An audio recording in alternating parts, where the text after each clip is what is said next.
the first thing that's important to understand is that we have to be careful when we talk about these categories, that we don't flatten the category with people. And that's sometimes a dangerous thing, where we are all people, right? So you're a person, you are a woman, you are feminine, but you're not only that. And it's the same for me. So symbolism is fractal. So every aspect of reality has both a masculine and feminine aspect, let's say, right? So each person also, but in a social system, then certain people are male and then certain people are female, and then the males will have a more masculine role and the females will have a more feminine role, let's say. But it's really important to be careful not to, because sometimes it can avoid it sometimes becoming personal, where people want it to be personal. It's like, well, I'm not like that, or I don't feel this, or whatever. So we all exist on scales of these things. Like nobody is only one aspect, as a person. That's important to talk about, to say, first of all. And second of all, so the notion of the feminine is really the idea that the first way to talk about it would be to talk about the idea of space, right? The idea of space and an actor in space. And so the feminine is space. And so that means that when the feminine is represented as the maiden, then she becomes the space that will motivate the action of the hero, right? So she becomes the reason for the hero to advance and to make himself better, okay, in that sense. And well, the idea of the virgin, first of all, is also the notion of pure potentiality. So untouched space, you would say, right? Undefiled or in the pure nature. All this kind of imagery is totally like that idea of Mother Nature, for example, is not at all arbitrary. It makes complete sense that you have this kind of virgin natural world, which is untouched or unmodified, not modified, something like that. And so the maiden can have that role as well. And so it appears to the hero as something extremely desirable, because it's something that you want to conquer in a way. I mean, it can sound bad when you say it that way, but it's the idea of I have the idea of conquering a lady. Conquering her heart is a better way to say it. If you say conquering her heart, it sounds better. But the idea is that you have this, you want to join yourself with this pure potential, and then the virgin becomes the mother. And then the relationship between the virgin and the mother, then there's a transformation where then the space of desire for action. So let's say the hero has this desire. He sees something which entices him to want to act. Then when the union happens, then it becomes the space for the home. So the house, the home, the womb, all this imagery of space in order for the child to grow within the space. And so that's usually most feminine symbolism will manifest in that role, let's say. But the thing that's complicated about feminine symbolism is that, especially when you think about a queen, for example, is that this happens at every level of reality. So we have this idea of a coupling that happens at every level of reality. And so people will think, oh, man above, woman below, like you see this like heaven and earth type of thing. So that you can see that there's a hierarchical relationship, and it's presented that way in the Bible and in a lot of traditional stories. But that it happens because it happens at every level. It also means that at the level of kingship, there's a coupling, right? And then at the level of society, there are couplings. And then at the level of your family, there's a coupling. And then in your own soul, like in your own self, there's a coupling, right? So it just kind of fractally fits itself into each other. And so that's why you can have a king and a queen, and the king is above you and the queen is above you as well. Just like when you're a child, your mother is above you, right? Your mother is not the same. The relationship you have with your mother is not the same that will happen, that will be with your wife. It's a different relationship, right? It's a relationship of seeing the feminine, the heavenly feminine, you could call it, something like that. And then the earthly feminine, or some, there's different ways to say it, but that's a good way to pronounce it. And then there are figures that join it all together. Right? There's one figure, the Mother of God, Mary. She joins all the images together. So she's wife, she's virgin, she's mother, she's all the images of the feminine kind of boiled into one. And so she's both the earth in the sense of the matrix of reality, but she's also the heavenly queen, and she's the virgin, but she's also the queen in the sense that she's actually crowned and joined with her son, which looks like an incestuous thing. But in terms of symbolism, in terms of ultimate symbolism, it makes sense if you try to bring the image of the feminine to one figure. It all has to kind of boil into this one thing. So that's the basic idea of the feminine. I don't know if that makes sense. Sometimes I feel I'm speaking very abstractly for people to understand. I like that you gave the little like warning, like I know that some people want to think of it from a personal perspective, and so we have to understand that there are dichotomies and fractal like bonds that go to, like, you know, showing this way and that way, and it's not all one thing. But it absolutely is like personal. Like, but what's my hero's journey? Like what is, I totally completely understand the woman as home, the woman as you are coming to find me. Like, I understand that, and it does resonate at a really deep level. But at the same time, I want a purpose, I want an aim. Well, I can tell you what the purpose of the feminine is, that you can't have one without the other. They're complementary. And so you have the image of the hero who saves the princess from chaos, let's say, who separates the potentiality that is useful from the potentiality that's destructive.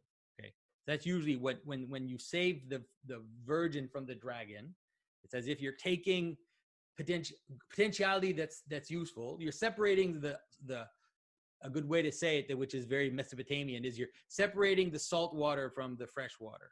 So you have fresh water, which is useful, and you have salt water, which is deadly, right? And so that's this idea of the.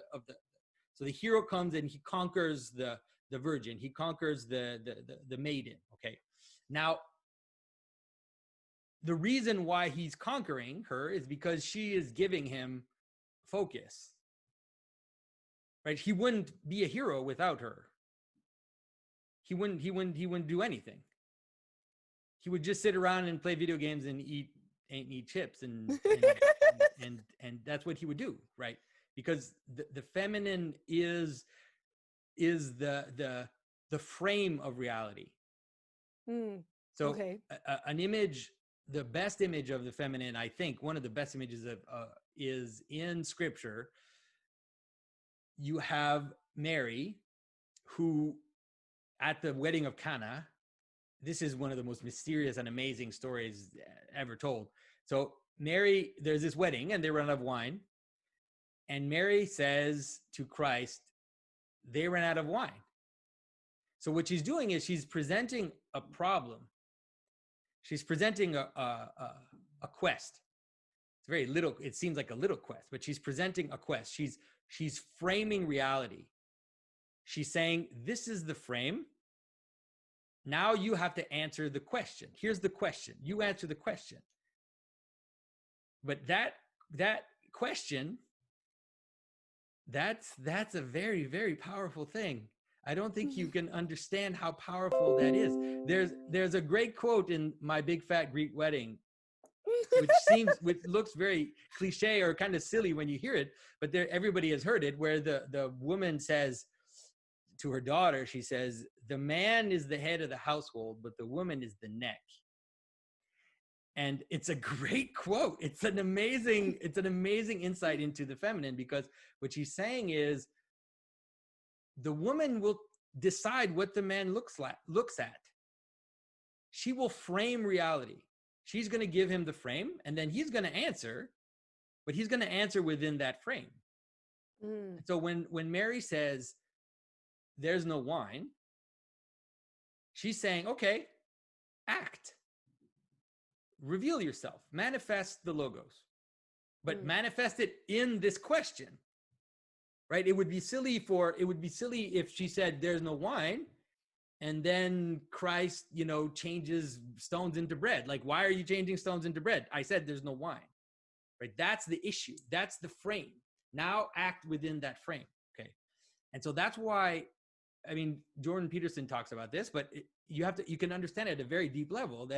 That's why the stories like Beauty and the Beast are about a woman who tames a wild man. She gives him purpose. She focuses his energy so that he can act, right? And so the idea would be that the feminine hero's journey is to properly frame reality.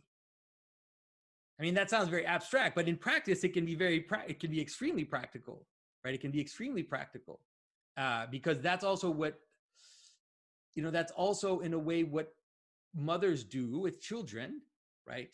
They create a frame within which the children will act. And that frame is extremely important. That house, that home, all of that is extremely important. But it's not limited to the idea, like I said, of it's not limited to the kind of cliche 50s wife of making a home, although it's part of it. But there is really this more powerful image, which is that without the frame, there's nothing. Nothing happens. Because the logos manifests himself. An answer only comes from a question. Okay. If there's no question, there's no speaking. If there's no question, there's no manifestation.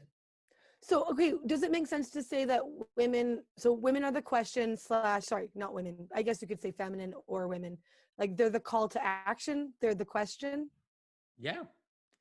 But it's really important to understand that the call to action is more than what you think. It's more than just a call to action. It's an actual framing of reality. It's deciding what's important.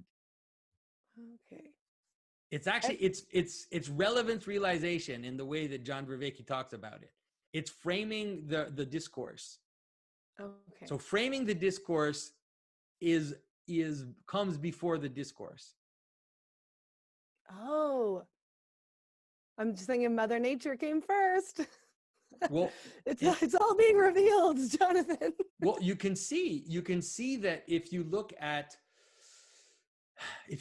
the imagery in Scripture, you have this sense that there is this the chaos or the matrix. It is like desire in a way. It's like calling. It's asking. It's saying what. So what is going to come of this? Like what is going to happen? And so, but that question is, like I said, is the very primordial, and you can see it in the story of Mary at the wedding of Cana, because she is basically bringing Christ into his mission. And that's why when she says there's no wine, Christ answers, my time is not yet come, which just sounds like the craziest answer to answer, because he's basically saying, I'm not ready to die. But she's asking him about wine. Like, why is it that she's asking him that saying there's not wine? And he's saying, hey, wait a minute, I'm not ready to die yet. Because he understands that she is actually opening the door for him. And she's saying, here's your path. Take it. This is it. Like, I'm opening the door. You have to take the path now. Okay. How many times have I read that? I've never seen. Wait, you've never seen that? Well, I've read it. I have a degree in Christian studies and minor in Christian history. You've never history, seen that in the text? I've read it, and I know the story, but I've never seen I've never seen it. Like, do you know what I mean? So, like, I didn't Eve see does the the symbolism. same thing. Eve does the same. Mary is an anti-Eve. Eve takes the apple. What are you going to do, Adam? Are you going to bite it or not? And he bites. She presents possibility, and he takes the bait. But Mary does the same. Mary is basically, and it's exactly the same, but it's in reverse, because Eve is leading Adam to death, Okay. And Mary is leading Christ to death. But Because it's he says it's not my time yet. He knows it's going to lead him to death. He knows he's going to die if he does this. right.